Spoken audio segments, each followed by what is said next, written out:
देखते हैं जॉन्डिस होता क्या है। जनरली हम आज जब सुनते हैं कि आसपास के लोगों को जॉन्डिस हो जाता है, हमारे दोस्तों की हो जाता है, पड़ोसी की हो जाता है, पड़ोसन की भी हो जाता है, बट व्हाट इज जॉन्डिस? तो कल मेरा एक भाई है रियान मेरे रूम में आया, वो मेरे साथ प्रैक्टिस कर रहा था, तो उससे पूछा कि भाई जॉन्डिस क्या होता है? वो बोला भाई हाथ का पीला होना। मैं थोड़ा सोचने पर गया, हाथ का पीला होना तो बहुत कुछ भी हो सकता है। मैंने उसको बोला भाई कल तू अगर किसी मैरिज फंक्शन में जाएगा तो कपल्स बैठे होंगे जिनका शादी हो रहा है और उनको बोल दे कि भाई आपका हाथ पीला हो गया, आपको जॉन्डिस हो गया, बड़ी मार पड़ेगी। इसलिए सिर्फ हाथ का पीला नहीं होता है और भी बहुत कुछ इसके सिम्टम्स होते हैं। तो देखते हैं जॉन्डिस होता क्या है। और भी बहुत कुछ पीला होता है। Jaundice is a yellow discoloration of the skin, eyes, and other body tissues. It is caused by the excessive accumulation of bilirubin in the plasma and tissue fluid. In adult, normal serum bilirubin is 0.2 to 0.8 milligram per deciliter. और average अगर बात करें तो 0.5 milligram पर decilitre होता है। Clinically jaundice occurs when serum bilirubin exceeds 2 milligram per dl. Note: the first site where jaundice is clinically detected is sclera. Sclera वो site है जहां से हम जॉन्डिस को क्लिनिकली डिटेक्ट कर सकते हैं। Why? Because sclera is white yellow discoloration is more obvious than a similar discoloration of brown skin.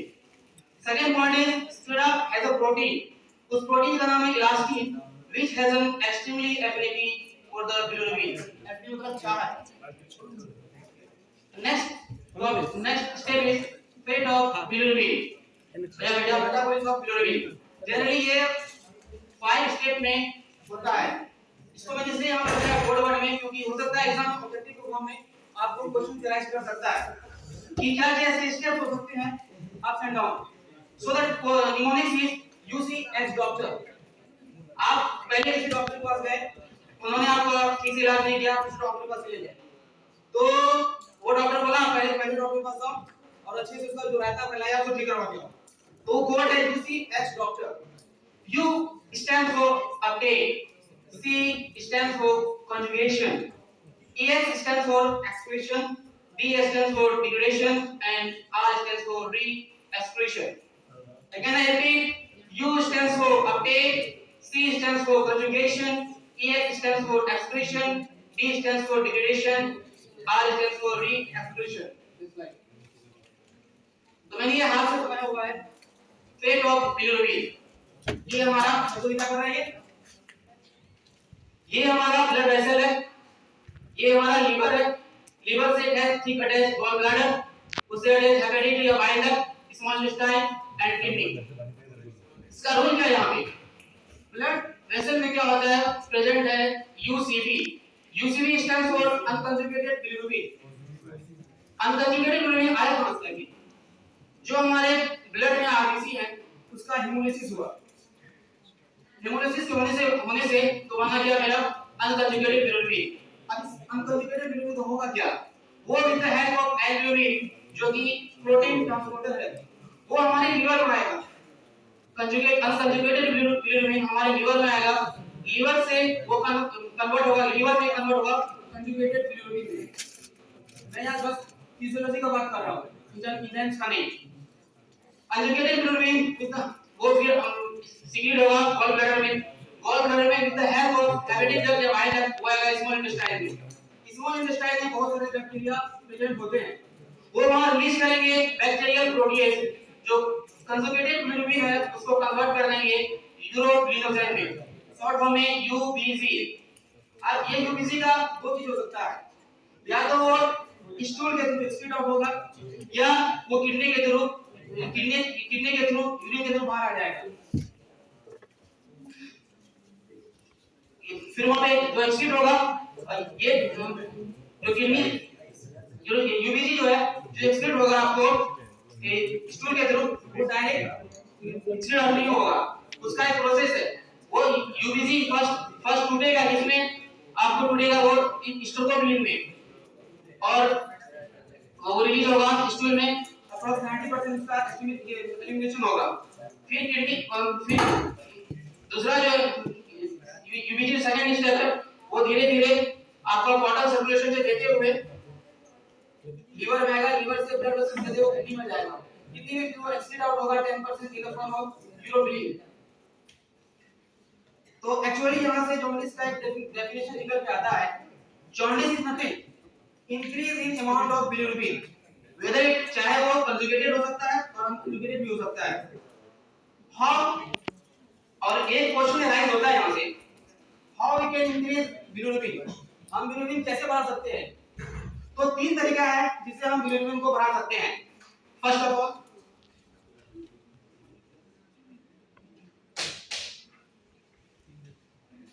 तीन तरीका से हम इसको बढ़ा सकते हैं। फर्स्ट ऑफ ऑल जो अनकंजुगेटेड बिलिरुबिन का हेमोलिसिस हो रहा था, ये कौन बना? आरबीसी हेमोलिसिस हो रहा था। जितना ज्यादा हम आरबीसी का अमाउंट बढ़ाएंगे, जितना ज्यादा हेमोलिसिस होगा उतना ज्यादा अनकंजुगेटेड बिलिरुबिन बनेगा ब्लड वेसल में। अगर हम इस हेमोलिसिस जितना बढ़ाएंगे अनकंजुगेटेड बिलिरुबिन उतना ज्यादा बनेगा। तो फर्स्ट जो है how we can increase bilirubin through hemolysis. Hemolysis जितना बढ़ाएंगे अनकंजुगेटेड बिलिरुबिन उतना ज्यादा होगा। Second is by damage the hepatic cell यानी सेल्स ऑफ लिवर। ये जो लिवर है, जो कंजुगेटेड बिलिरुबिन आपको इसमें आ रहा था लिवर में अनकंजुगेटेड बिलिरुबिन, वो कन्वर्ट हो गया किसमें? कंजुगेटेड बिलिरुबिन में। अगर हम इस लिवर के इस सरफेस को ब्लॉक कर देते हैं समहाउ, तो क्या होगा? ये अनकंजुगेटेड बिलिरुबिन कन्वर्ट होना कंजुगेटेड में, इसको पथ भी नहीं मिलेगा जाने के लिए गॉल ब्लैडर में, जिसकी वजह से बहुत सारा अमाउंट यहाँ पे अनकंजुगेटेड बिलिरुबिन बनेगा और वो फाइनली बैक हो जाएगा जिससे हमारे ब्लड वेसल्स में। तो सेकंड स्टेप वही है डैमेज। अगर हम लिवर सेल्स को डैमेज कर देते हैं तो बहुत conjugated bilirubin and unconjugated bilirubin amount बढ़ जाएगा हमारे ब्लड में, then it leads to jaundice. Third point है ऑब्स्ट्रक्शन ऑफ बाइल डक्ट। उसमें अगर इस पथरे को बाइल डक्ट को हम ब्लॉक कर देते हैं तो जो हमारे गॉल ब्लैडर में कंजुगेटेड बिलिरुबिन आया है उसको आगे पथ नहीं मिलेगा, वो उसमें तक नहीं जा पाएगा, जिसकी वजह से इसका ये इसके नियरेस्ट जो ब्लड वेसल्स होंगे वो ड्रेन आउट नहीं हो पाएंगे।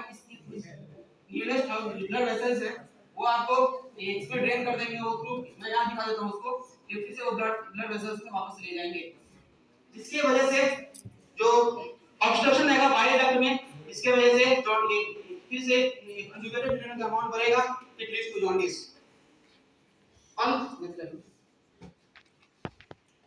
इसी बेसिस पे हम जॉन्डिस को तीन तरीके से क्लासिफिकेशन कर सकते हैं। पहला हेमोलिटिक जॉन्डिस जिसको हम प्री हेपेटिक जॉन्डिस भी बोलते हैं। दूसरा हेपेटोसेलुलर जॉन्डिस जिसको हम हेपेटिक जॉन्डिस भी बोलते हैं। तीसरा ऑब्स्ट्रक्टिव जॉन्डिस जिसको हम पोस्ट हेपेटिक जॉन्डिस बोलते हैं। ये जो नाम है आपका वो on the basis of liver है, ये on the basis of liver, pre hepatic, hepatic and post hepatic. इसको आप इस तरीके से भी याद कर सकते हो। मान लो एक घर है, घर में तीन भाई हैं, एक छोटा भाई है, एक मंझला भाई है, एक बड़ा भाई है। छोटा भाई हो गया प्री हेपेटिक जॉन्डिस, मंझला भाई हो गया हेपेटिक जॉन्डिस और सबसे बड़ा हो गया post hepatic jaundice. Next slide. अब मैं देखो ऑन द बेसिस ऑफ हम कंपेयर कर सकते हैं जो fate metabolism of bilirubin was को क्लासिफाई कर सकते हैं on the basis of pre hepatic jaundice, hepatic jaundice and post hepatic jaundice. Cause क्या है? आखिर किसी में ये जो कंजुगेटेड बिलिरुबिन बढ़ रहा है, किसी में घट रहा है, व्हाट इज द रीजन?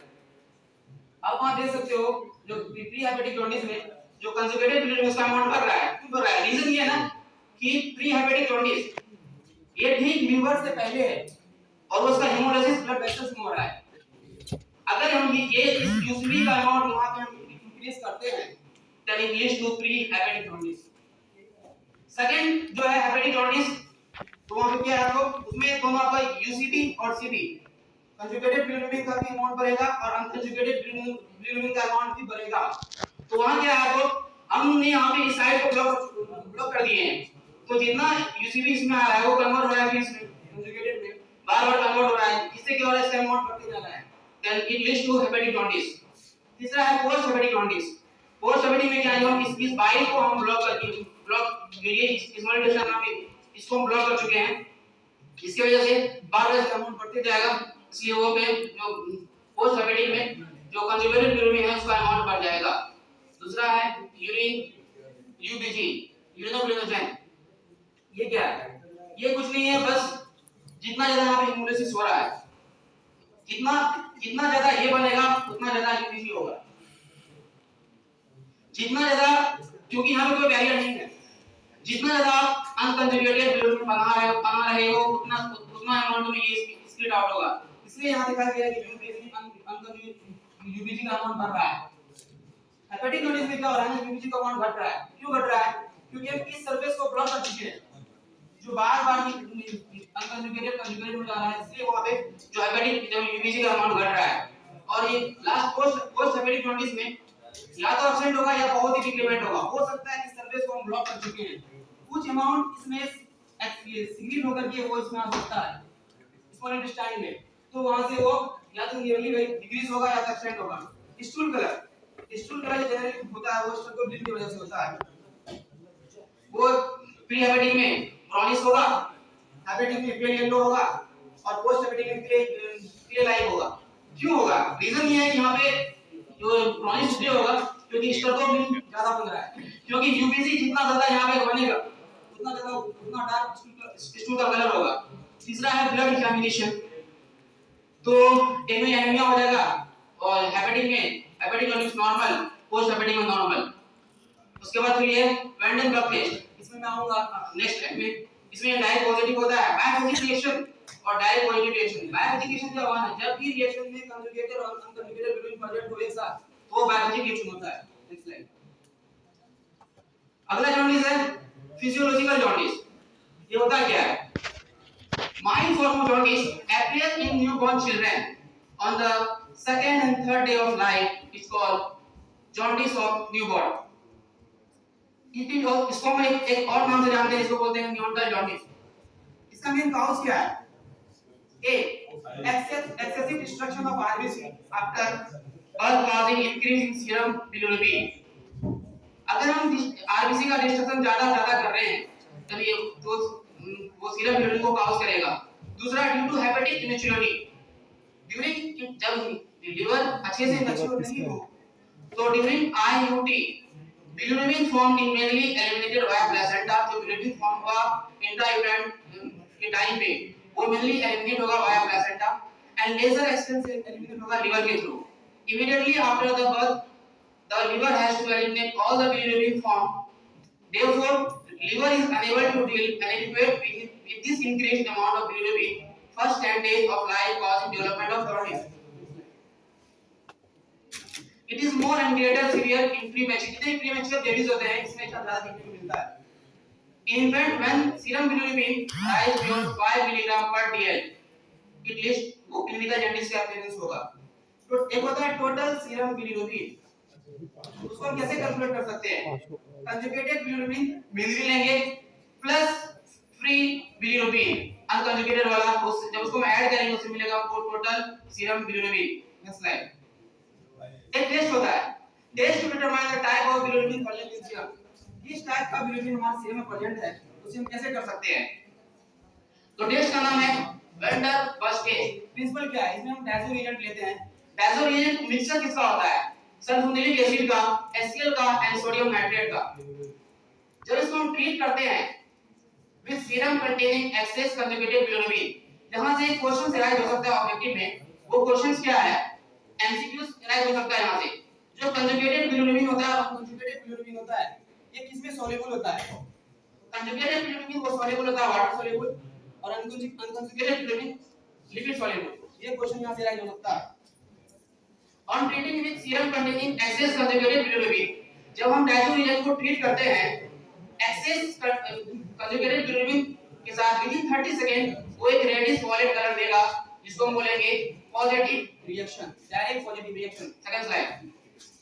फिर डायजो रिएजेंट को जब उसको हम रिएक्ट करेंगे serum containing access unconjugated bilirubin जो कि लिपिड सॉल्युबल होता है। ये क्वेश्चन डिराइव हो सकता है, जो अनकंजुगेटेड बिलोरुबिन किसमें सॉल्युबल होता है? Lipid soluble. That is no color develop। भैया मेरा ये मानना है, आदमी अगर अल्कोहल ले ले तो दुनिया रंगीन हो जाता है। इसीलिए जैसे आप इसको अल्कोहल में डालोगे तो कलर शो करेगा, जिसको हम बोलेंगे indirect positive reaction. Next slide. Phototherapy होता है। इसमें क्या होता है ना, हम जनरली जो स्किन है उसको व्हाइट लाइट जो है उसको कन्वर्ट करता है, जिसको व्हाइट लाइट बच्चे की स्किन पे देते हैं वो कन्वर्ट होता है बिलीरुबिन टू लुमिनिबिन में। लुमिनिबिन क्या है? लुमिनिबिन ये वर्ड को आपको स्ट्रक्चरल आइसोमर है बिलिरुबिन का, जिसका शॉर्टेस्ट लाइफ स्पैन होता है then bilirubin. It acts by photoisomerization of bilirubin to soluble from the which are easily excreted. Therefore, phototherapy is a value of treating infant with jaundice. यही है phototherapy का case. Blue light देते हैं, white light. Last मैं thanks बोलता हूँ एक motivational line के साथ। वक्त से लड़कर जो नसीब बदल दे, वक्त से लड़कर जो नसीब बदल दे, इंसान वही जो अपना तकदीर बदल दे। कल क्या होगा कभी मत सोचो दोस्त, कल क्या होगा कभी मत सोचो दोस्त, क्या पता कल वक्त खुद अपनी तकदीर बदल दे।